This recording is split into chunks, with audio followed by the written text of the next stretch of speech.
This video will show you the truth on archetypes with manifestation, how this is the secret sauce to you really attracting what you want, and I'm going to show you how to use this powerful tool. Welcome back to another video. My name is Aaron and I help people expand their consciousness. Now in this video, I'm going to be sharing with you that of understanding this powerful tool, which is called archetypes.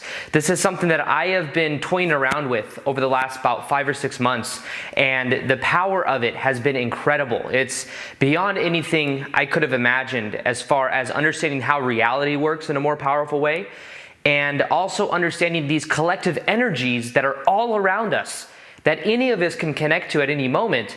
And some of these are running our lives and we don't even know it. And it's because we have a certain level of identity that is, in a way, teamed up with the collective consciousness. And we may be running out a certain pattern over and over again, not aware that it's the archetypal energy that is carrying with itself that of our vibration, or we're running with it. So, first off, archetypal energies. What exactly is that? Archetypes are these collective thought forms, these collective manifestation of these ideas that have been around for thousands of years within our collective consciousness, and within it, it has a certain energy momentum.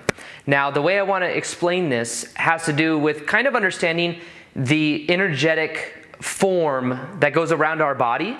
Think of it like this. There are these thoughts that we think, that as we think them, they go within the energy field around our body. We all have an energy field. And within our energy field, there's a toroidal field that goes in a motion like this, and it recycles itself. Now what happens is the thoughts you consistently think, even though those thoughts are invisible to your eyes, they still have an energetic structure. Doesn't mean they're not actually things, it just means they're vibrating at a frequency where you can't see it.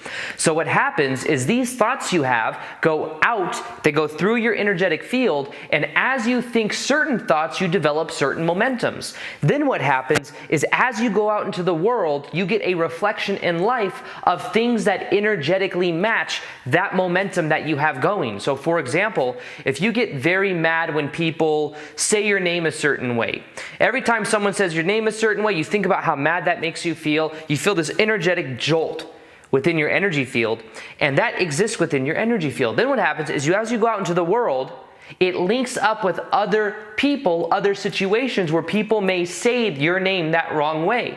And it is something that you almost manifest because it's within your own energy field. Now that's because there's an energetic resonance and this disruption in your energetic field that's attracting situations like that. So the reason I explain that is because now you can see that your thoughts have an energetic form, even though you might not actually see it with the visible eye spectrum.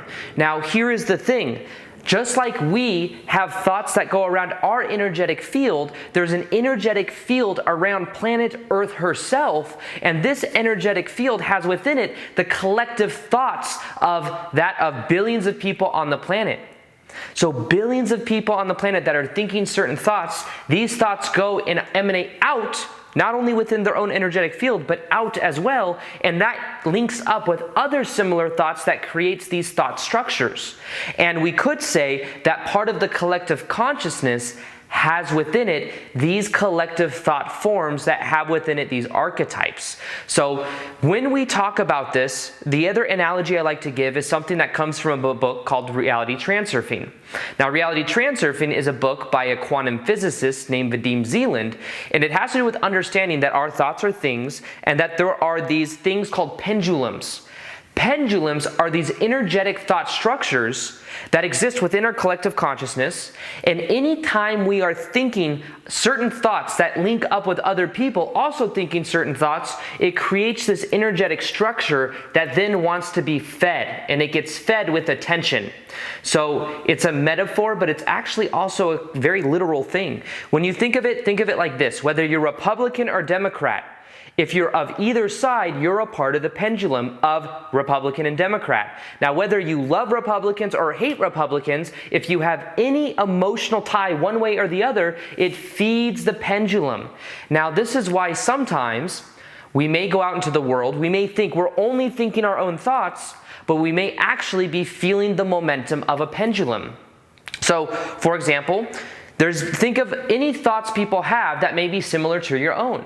For example, the analogy I like to use is imagine you are driving down the street, somebody cuts you off. And the moment they cut you off, you get energetically mad about it. You get this jolt of, why did they cut me off?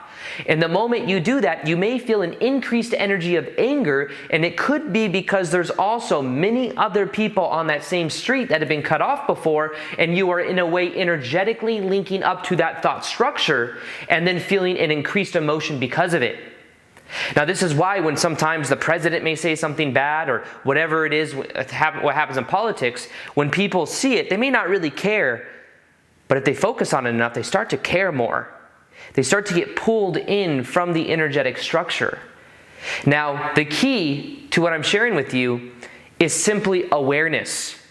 Becoming more aware of these energetic structures that may exist. And let me share with you also, I went to Bashar. If you guys don't know who Bashar is, he's a G. Bashar is channeled by Daryl Anka. Bashar is, in a way, like Daryl Anka's higher self or future version of him. It's kind of like an Abraham Hicks type thing, but I've been listening to Bashar for years. And I went to a Bashar conference, which was here in Vegas. And it's this, like from 10 in the morning till 4 at night, there's Bashar, and we were able to ask questions. It's like a Q&A for most of it. And basically what happens is Daryl Anka gets into his state, and then we go up and we ask Bashar questions. I've been to 2 or 3 before, so it wasn't my first rodeo. Okay, so what happens is I went with Lior Alexandra and Victor Otto, and Victor Otto's wife, Patty, and we all went to this Bashar conference. Now here's a cool thing, by the way. We went to Bashar, we put our name into the raffle. There's this raffle, and when you put in your name, you may get called. There's over 100 people there, or around 100 people there, and only about 15, 20 people get to ask questions. So we all put our names in. Lior, Victor, and I all got to ask questions within the first 2-hour session. It was pretty cool. So Lior goes up and asks a question. She has a couple questions. She got some really cool answers. Victor went up, asked some questions. He got some really cool answers. Then I went up and I got to ask some questions. And I asked about enlightenment and belief systems. And maybe I'll make a video on that. If you want me to share what he said, then go and comment below and I'll make a video on that. The second question I asked was on these reality transurfing, these thought pendulums and archetypes. So I asked about archetypes and pendulums. And what I said was, I noticed that when I am going to when I'm listening to a certain song, I'll listen to a certain song, and sometimes I feel like I pick up on the millions of other people that may be listening to that specific song, because there's a certain pendulum around it. There's a certain archetypal energy that's built around anything that has mass attention. Understand, there's pendulums around everything. There's pendulums around sports teams, around people, around YouTube channels. Everything there is pendulums around. Anything where there's many people focused on something. And there's a certain energy that's behind it. They're not always bad, but in general, there's just this energy that picks up, and when you get sucked in, you may feel this rush of energy. Like, I think that people that watch my videos, there's lots of other people that have watched my videos, you may feel like this rush of energy when you watch them. And there's a lot of other people that have watched the same videos that have may felt kind of similar. So it creates this energy momentum. So what I mentioned to him, to Bashar, is I said, I notice when I listen to certain songs, I feel certain emotions. And I feel like I pick up on the thoughts of similar people that may be listening to those songs. And certain types of songs will have a certain type of thoughts I pick up on. For example, if I'm listening to spiritual music, I may pick up on, a little more pure thoughts or a little bit more spirituality. I may go feel like meditating. But if I were to listen to maybe some like rap song that was like, get to this, is like really angry, or against the government, or something to do with like money and all of this stuff, I start to think of very different things. I just feel intuitively like I'm picking up on this energy.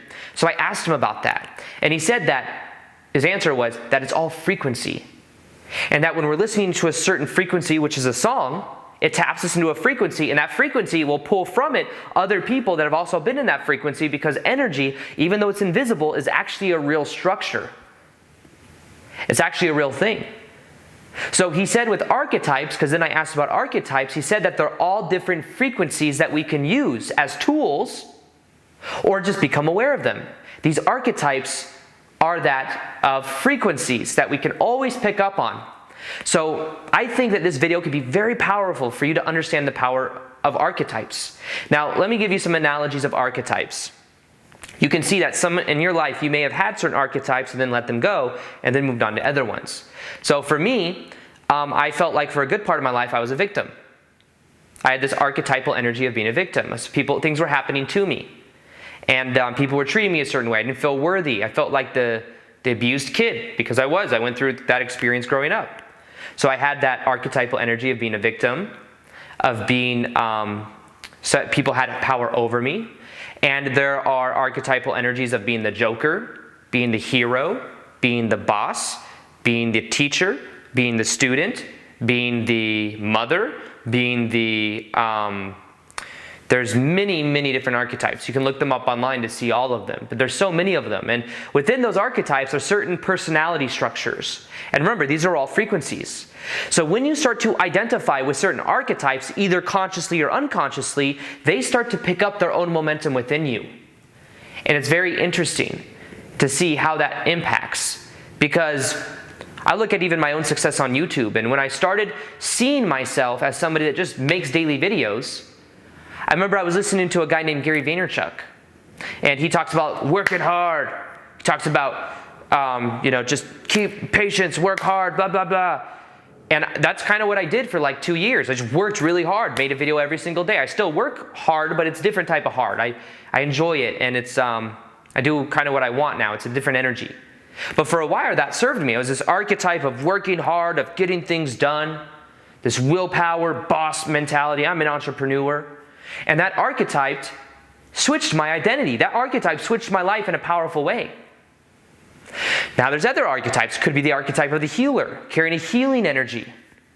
There could be the archetypes of many different things that you can look up online. I wish I could think of all of them right now, to be honest with you. I'm like, I'll come up with more. There's many of them that you could check up online. And what happens is at certain points in our life, different phases in our life, we may be carrying these archetypal energies and not even know it. And for me, that included that of the victim. For many years, I carried around the victim mentality. Until I realized that I had that mentality, then I became at peace with it and I let it go. And I saw that things didn't happen to me, things happened for me. So in a way, I switched out that archetype. And then switched up from maybe somebody that was kind of lost and confused. And then I went through a spiritual awakening. Then I was like, my eyes were open and I felt like a newborn baby in a way. Maybe that was an archetype. I felt like newborn, like everything I was experiencing for the first time.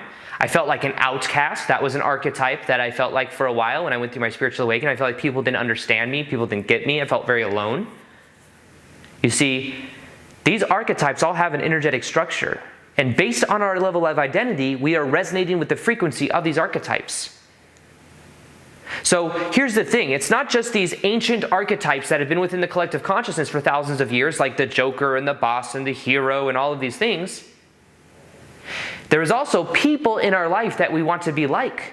For example, I may look to someone like Tony Robbins, who has been living a certain way, like having a certain travel schedule and speaking in front of a lot of people, and see that there's a certain energy of speaking that he has. And I may pick up on some of his energy because we're all connected through the collective consciousness. Or maybe just that idea in general of traveling the world and speaking. Maybe if it's not even just him. But the archetype of being a speaker who speaks on stage. You see, there's an archetypal energy there. I was talking to my buddy Austin the other day, and he said what he did is he used to use archetypes where he would imagine Conor McGregor, who's a fighter, kind of retired now, but he's a really well-known fighter that took UFC to a whole new level. And Conor McGregor has a certain energy, and what he would do is he would meditate and ask for the energy of Conor McGregor, similar energy to flow through him. And he said, my friend Austin said that his body literally changed from doing this. He said his head structure changed from doing this. He started to carry himself differently. His body language linked up with his archetype. So it's very interesting to me, but if you see somebody that you admire, be yourself, but maybe see how some of that energy, the belief systems of this version, see how this person thinks, look at that energy and see how maybe you can allow some of that to come through you if it's something positive. So these archetypal energies are all around us. And some archetypal energies are being created now. Now there's you could say there's an archetypal energy around being a starseed, about being an indigo, about being a crystal child, about being awake and DNA turned on and being aware of all of these things. So how can you use archetypal energies to manifest what you want? You can see how the energy of what you desire, the energy of what you admire, could become a part of you by meditating and allowing that energy to flow through you in a positive way. So that's what I've been doing recently. You know, I think subconsciously, you ever see people from India that stare at the picture of their guru while they meditate? I think it's a symbol of that energy within the collective consciousness, and sometimes you may even feel more holy. You may even feel more of that energy flow through you. You may become more like these people because you're focused on them. Focus equals where the energy is going.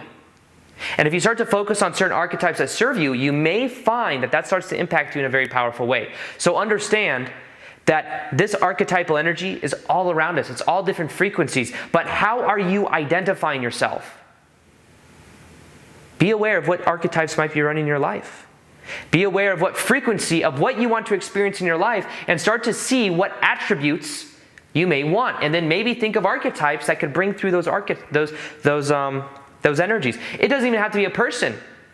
You may meditate on the archetype of a tiger and start to feel yourself becoming more assertive, a little more aggressive, if you're someone that's very soft. Or on the other side of that, you may look to an animal that's very compassionate, like elephants. And you may bring in the elegy of elephants to become more passionate. You see? What do these symbols mean to you? Because that's what really matters. But you can use animals, you can use symbols, and just pay attention to how you feel. But you can meditate and bring through this energy to create what you want. So understand that these energies, these frequencies are all around you right now. You're picking up on them, maybe mostly unconsciously, until you watch this video, so now you know. You can use them consciously. Identify some old archetypes you want to let go of. Choose to let those go. Choose to see that they served you for a period of time, but it's time to let them go if they don't serve you. And then simply choose to bring through an energy that is more of you, that is authentic to you, but bring through some of the characteristics that you prefer to embody. This is similar to the mastermind principle in Napoleon Hill as well. You can check out that book of Think and Grow Rich. So these energies are very powerful. If you want me to make more videos on this, let me know. You can leave a comment below. Also, I have a meditation that'll help you to raise your vibrational set point. It's one of the most powerful ones I've created. It's in the top of the description box below. And if you've downloaded it, listen to it for 21 days, I think it can change your life. Also, I'll be doing more live Q&As on Instagram. If you haven't followed me yet, you see my Instagram right here. I post twice a day there, plus I do live Q&As quite often. I might go live Q&A here in a minute. And you can follow me there. Other than that, I hope you enjoyed this video. Feel free to like this video if you liked it. Subscribe if you haven't already. Hit the notification gear so you can see the daily vids that I do. And other than that, as always, peace, much love, and namaste.